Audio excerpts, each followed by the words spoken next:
Hi, and welcome back to the channel. Once again, my name is Zamora from Principia Prep, and today we're going to be going over why the pandemic cannot be used as a blanket excuse for admissions issue. Now, before we get into it, if you are new to the channel and are looking for additional college content, just click the subscription button. It will notify you of new videos coming out. As well as, if you do enjoy today's video, please leave us a like. It does help the channel. Also, if you do enjoy today's video, leave a comment below. It does help the channel as well. Now, all that being said, let's jump right into today's video, why you cannot use the pandemic as a blanket excuse for admissions. Now that we find ourselves basically a little bit over a year since the pandemic essentially started here in the United States, with the world slowly opening back up, people getting vaccines, colleges and schools already bringing students back onto campus or looking for ways to help bring them back onto campus to bring a normalcy back to our education system. Now is the time to start looking at the students' grades as well as the students' activity from an admissions point of view. Now, when it comes to colleges, there are many different levels of selectiveness, whether the college is outright impossible to get into or the other side of the spectrum,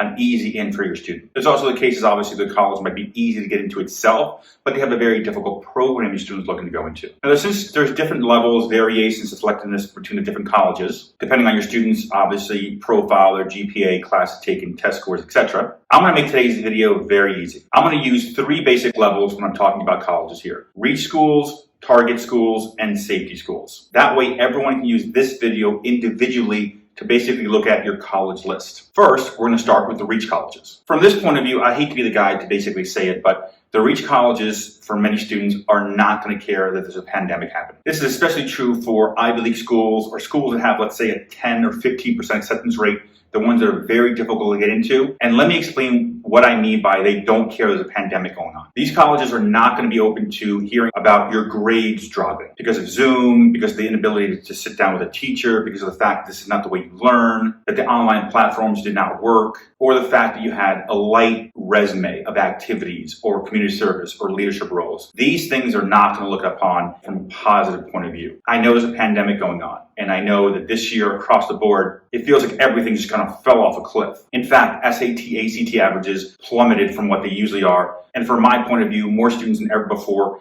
experience academic fatigue, grade drops, and everything else. Now, I am not apathetic to anyone's situation, nor is the admissions officer, by the way. What I mean by when I say they don't care, I mean the university system itself of admissions. And this is what I mean by the college admissions system does not care. You need to understand, good, bad, or indifferent, pandemic or not, college is a business. That's the way you have to focus in on this. You have to put aside the illusion of the college mystique and that everything's based on merit and your hard work and everything else. This is not a Hallmark movie. This is the real world, unfortunately. For those who don't understand what I mean, let me give you an example. To get into Harvard, there's three ways to get into Harvard. Number one way to get into Harvard is, right off the bat, you need perfect GPA. You need a perfect SAT, ACT score, pretty close to it. You need a resume that's basically 10 pages long. You need to take almost every AP class at your high school available. The IB track. You need to take almost every essentially high-level course your high school offers. In addition to that, you're basically only going to be getting like 4 or 5 hours of sleep throughout this entire process. Your community service, your volunteer work, leadership has to be off the charts.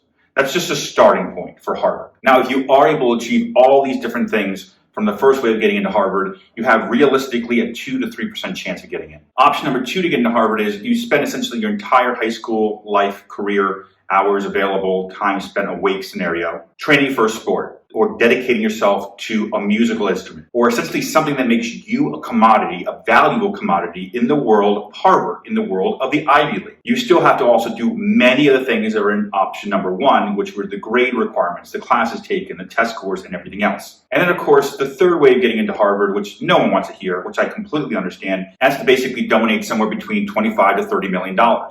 Now, I understand that no one wants to hear that, especially after the admissions scandal that happened a year or so ago. I get it, but the reality is that, let's call it the pay-for-play scenario, is not going away. I know people would like to think that, once again, this is, an illusion of nonprofit and merit and so on and so forth, but it's not. This is a business. If you don't look at admissions that way, you're right from the beginning going off on the wrong path.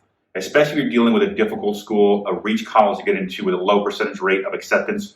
You have to look at it from a business point of view. Now, all these things put together, option number one, be a perfect student.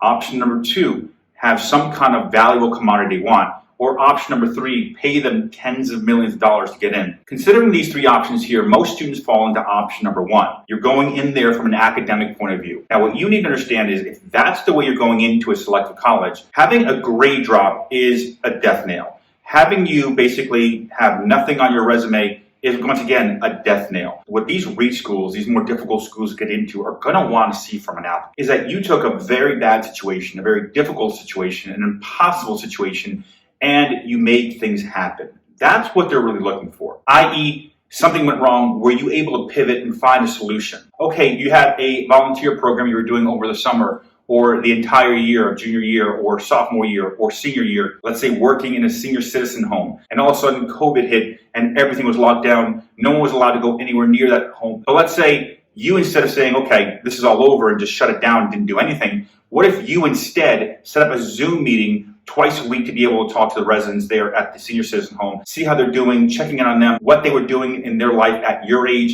These different things could bring some normalcy to that person's life, as well as take basically the initiative to say, yes, the front door was closed, but through my computer, through Facebook, through Zoom, through whatever, I found an avenue to basically help these individuals in my community. That is what they're looking for. Or maybe your high school was shut down and all of a sudden you couldn't go to the high school, you couldn't do any activities, nothing was available to you. But what you did was you set up outdoor band practice so you and your bandmates can still practice your instruments, as well as what you did was you knew that that concert at the end of the year was probably not going to happen in person, so you kept on organizing it, you kept on taking a leadership role and marketing it, and you did it all on Zoom. Sure, there was no one there in front of you, but you had 100, 200, 300, maybe 400 families from your community watching on Zoom. So what you did was, when the school shut down everything because it had to be shut down, instead of saying, okay, I can't play my instrument, I can't practice, I can't do anything, I'm going to let that go. No, you said, you know what, I'm going to take and pivot this situation into a leadership role by helping out, setting up practices outside with my bandmates, or maybe through Zoom,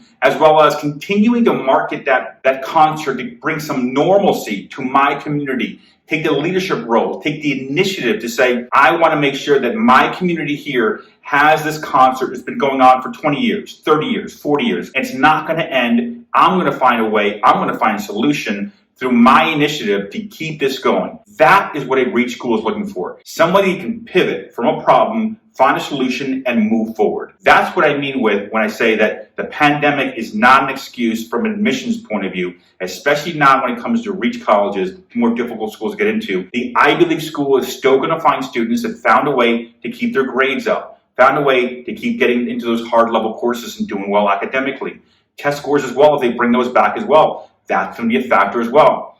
If you're looking at a reach school, I'm just giving you the honest truth here. You have to look at it from a business point of view. Now, that being said, let's look at option number 2, or essentially the target schools. Now, when it comes to the target schools, there's basically 2 levels of target schools. Some schools will care, other schools will not care. So how do we find out if the school cares about our activities per se, and schools that don't care about our activities? Well, right off the bat, if you're filling out the school's application, and for them, the essay is optional, the activity section is optional, it means if your resume is light, they're not going to care. So you're okay here. Second, if the school has a pre-populated activity, let's say they have a list of 10 activities and your activity is not there, typically that means they don't care about the activity. And third, if the school has an enormous application pool. Let me give you an example. I'm going to use Penn State as an example here. Penn State typically receives somewhere around 100,000 to over 100,000 applications every year. Obviously, for 100,000 plus applications, it's very unlikely Penn State's going to care at all as far as any activities whatsoever on your resume. Now, let's say you do have a grade drop for a target school. Now, there is a right way to address this and a wrong way to address this. As far as many of the schools are going to ask you to address it within the essay or an additional supplemental essay that college has. If they don't ask this, then it's kind of up to you to address it or not address it in any fashion you feel fit. Now, for me, each student situation is individual. So some students I say, I do want to address it. Some students I say, I don't want to address it. I do have a video coming out about grade drop and how to address it and how not to address it, coming out shortly here on the channel, how to address a grade drop and how not to address a grade drop. Now, from an overall perspective, before you get to see that video or before that video comes out, if you do have a grade drop, in many cases, I do look to address the grade drop, especially if it's something completely out of left field, such as it was a medical issue or such as COVID, something related had affected you grade-wise. From a target school perspective, thankfully it's not going to be denying your application right off the bat. It more than likely will from a reach school. So I probably from a target school perspective, I probably would be addressing that. That being said, let's go over the third level of schools, the safety schools. Now when it comes to the safety schools from the perspective of a grade drop and from a light resume of activities point of view, I look at it from this point of view. Many safety schools are going to accept you right off the bat, just academically speaking. So from a safety school point of view, you're okay. You're not great, but you're definitely okay. If you want to, from a safety school point of view, I would probably address it directly with the admissions officer, letting them know that this is the reason why my grades went from straight A's to maybe a C or a D in one or two courses. That's the way I would probably address it with a safety school. That being said, thank you once again for watching the video. My name is Zamora from Principia Prep. On the screen, you see our contact information, as well as if you're looking for our newsletter, our monthly newsletter goes out to everyone who wants it. All you need to do is email me, letting me know what high school you're from, as well as your grade level. I'll send you out the newsletter. The newsletter covers pretty much every topic monthly, depending on the grade level you're in. So if you want the newsletter, just shoot me an email. Also, if you're looking for college assistance, you can shoot us a phone call, as well as an email preferably. That being said, once again, my name is Ed Zamora, and thank you for watching today's video.